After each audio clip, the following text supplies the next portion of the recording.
Teori psikologi sastra adalah sebuah aspek bawah sadar manusia dalam penelitian teks sastra yang salah satunya ikut diramaikan oleh kajian psikoanalisa dari Sigmund Freud yang memakai fungsinya sebagai terapi medis.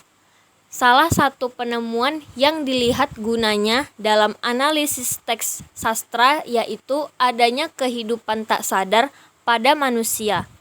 Freud bahkan menyatakan bahwa segi-segi terpenting pada perilaku manusia yang ditentukan oleh alam tak sadarnya. Untuk itu, Freud mengemukakan teori tentang struktur kepribadian manusia yang terdiri atas 3 bagian, yaitu yang pertama, id, merupakan struktur kepribadian paling primitif dan berhubungan dengan prinsip untuk mencari kesenangan. Ini dapat dilihat pada fase kanak-kanak seseorang dan berhubungan juga dengan nafsu semena-mena yang tidak sanggup membedakan antara realitas dan khayalan. Yang kedua, ego, merupakan kelanjutan upaya mencari kesenangan, tetapi sudah dirangkai dengan keharusan tunduk pada realitas dan tidak dapat semena-mena lagi. Fase ini dapat dilihat ketika seorang anak mulai mengenal berbagai aturan sosial dan terpaksa mengekang nafsu pemuasan dirinya yang bersifat semena-mena. Yang ketiga, superego, merupakan perwakilan dari berbagai nilai dan norma yang ada dalam masyarakat tempat individu tersebut hidup dan dapat memungkinkan manusia memiliki pengendalian diri dan selalu menuntut kesempurnaan manusia dalam pikiran, perkataan, dan perbuatan. Tahap ini seiring dengan kedewasaan seseorang individu dan berhubungan dengan alam tak sadar dan alam sadar. Kali ini saya akan membahas mengenai cerpen berjudul Angela karya Budi Dharma. Yang pertama, aspek bawah sadar tokoh Burhanto. Yang pertama, bagian id. Angela yang menyukai Burhanto ingin keperawanannya diserahkan pada Burhanto. Angela memancing nafsu Burhanto agar bisa tidur dengannya. Yang terdapat dalam kutipan cerpen yang pertama, Burhanto, demikianlah kata Angela pada suatu hari. Apakah kamu merasa saya ini makhluk ajaib? Yang kedua, tanganmu selalu dingin, tidak seperti orang lain. Yang ketiga, dan setiap kali saya mengalah mengantarkan dia, tubuhnya selalu dipepetkan ke tubuh saya. Yang kedua, ego. Kebanyakan laki-laki menuruti hawa nafsunya, apalagi jika wanita yang memberi dirinya seperti yang dilakukan oleh Angela. Namun tidak dengan Burhanto. Dapat disimpulkan bahwa tidak ada ego Burhanto yang ditimbulkan dari id. Yang ketiga, superego. Burhanto tidak mengikuti hawa nafsu yang dipancing oleh Angela. Terdapat dalam kutipan cerpen yang pertama, sejak saat itu perlahan-lahan saya mulai menjauhinya. Yang kedua, Angela, saya harus pergi ke perpustakaan sekarang juga. Yang ketiga, saya ikut Burhanto. Maaf Angela, saya tergesa-gesa.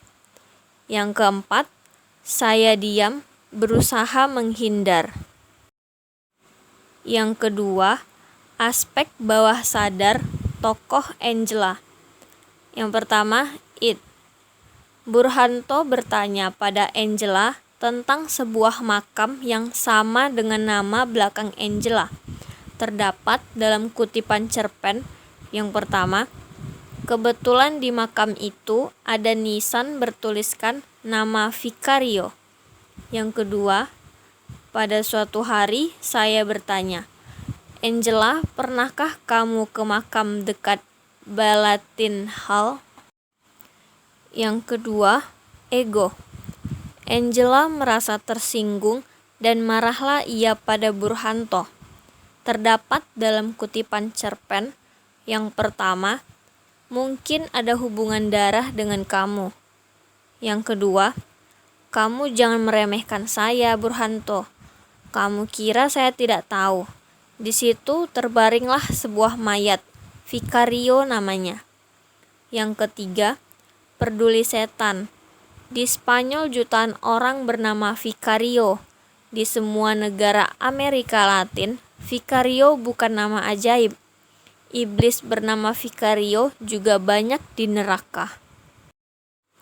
Yang ketiga, super ego. Angela meredam rasa tersinggung dan memaafkan Tony. Terdapat dalam kutipan cerpen, dengan segala kesabaran, saya maafkan dia. Yang ketiga, aspek bawah sadar tokoh Pedro dan Pablo. Yang pertama, Pedro dan Pablo akan membunuh Santiago Nasar karena Angela berkata bahwa Santiago lah yang telah mengotori Angela hingga Angela dikembalikan pada orang tuanya oleh Bayardo setelah menikah. Kemarahan Pedro dan Pablo tak terkendali. Yang terdapat dalam kutipan cerpen, Pablo dan Pedro amat murka. Yang kedua, ego.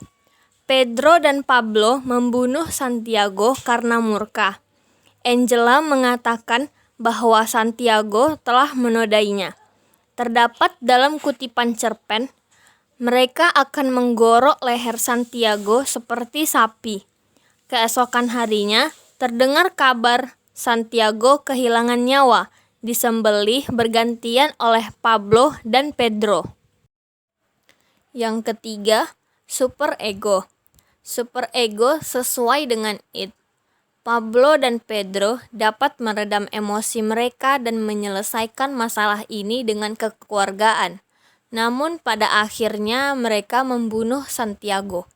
Dapat disimpulkan bahwa tidak terdapat super ego pada tokoh Pablo dan Pedro. Yang keempat, aspek bawah sadar tokoh Bayardo Sans Roman. Yang pertama, Bayardo menyangka bahwa Angela sudah tidak perawan lagi. Disinilah keinginan Bayardo untuk mengembalikan Angela ke orang tuanya, yang berarti mereka bercerai atau menerima keadaan Angela. Terdapat dalam kutipan cerpen, dengan halus Bayardo Sans Roman berkata, "Malam ini saya harus datang ke rumah orang tua kamu, membawa satu pak rokok, kulitnya indah dan mengkilap. Isinya bukan rokok, tapi puntung. Ada laki-laki lain yang sudah menghisap rokok, lalu puntungnya dilemparkan kepada saya." Yang kedua, ego. Bayardo mengembalikan Angela kepada orang tuanya. Terdapat dalam kutipan cerpen, maka malam itu juga Bayardo mengantarkan Angela pulang ke rumah ibunya. Yang ketiga, super ego. Bayardo menerima keadaan Angela dan menjalani rumah tangga dengan Angela. Namun, dalam cerpen ini super ego tidak ada. Bayardo mengembalikan Angela kepada orang tuanya dan ini artinya mereka bercerai. Yang kelima, aspek bawah sadar tokoh Tony Mbanta. Yang pertama, Tony Mbanta, suami Angela, tidak mampu membobol keperawanan Angela. Ia merasa malu. Terdapat dalam kutipan cerpen, Tony Mbanta, laki-laki Ethiopia itu sama saja, gagah, tapi tidak mampu menjebol harta karun saya. Yang kedua, ego. Tony meninggalkan Angela karena malu. Terdapat dalam kutipan cerpen, untuk menghilangkan rasa malu dia kepada saya, dia melarikan diri ke rapat-rapat orang-orang komunis. Yang ketiga, superego. Tony mencari cara lain atau meminta maaf, namun tak dilakukannya. Dapat disimpulkan, tidak terdapat superego pada tokoh Tony sesuai It. Yang keenam, aspek bawah sadar tokoh perempuan mulatto pemilik warung. Yang pertama, It. Perempuan mulatto pemilik warung ini berjiwa sundal. Ia menjual susu dan minuman keras. Terdapat dalam kutipan cerpen, Pablo dan Pedro minum-minum di sebuah warung milik seorang perempuan mulatto berjiwa sundal yang menjual susu dan minuman keras. Yang kedua, ego. Dia menjual minuman keras sebagai bukti bahwa ia tidak mungkin menghancurkan bakat sundalnya, karena menurutnya menjadi sundal itu nikmat. Terdapat dalam kutipan cerpen, dan minuman keras, kata perempuan ini pula, pertanda bahwa dia tidak mungkin menghancurkan bakat sundalnya, karena menjadi sundal itu nikmat.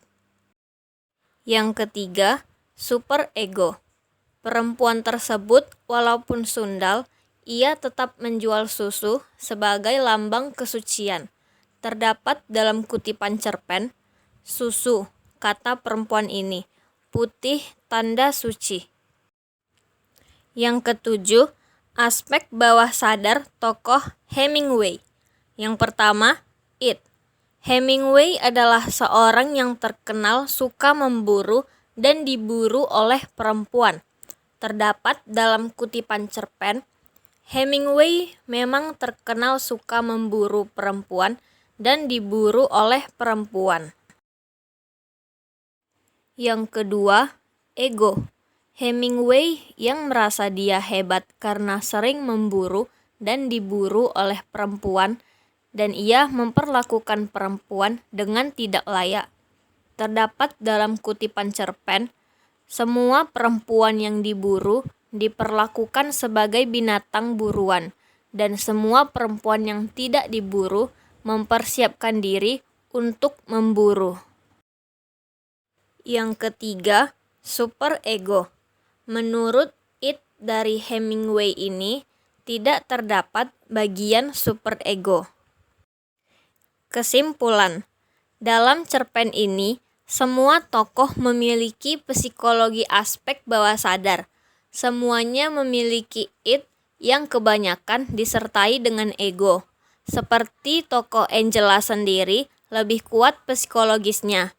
It Angela diikuti dengan ego, namun ia menetralkannya sendiri dengan superego. Berbeda dengan Angela, Burhanto lebih banyak mengikuti It-nya dan superego.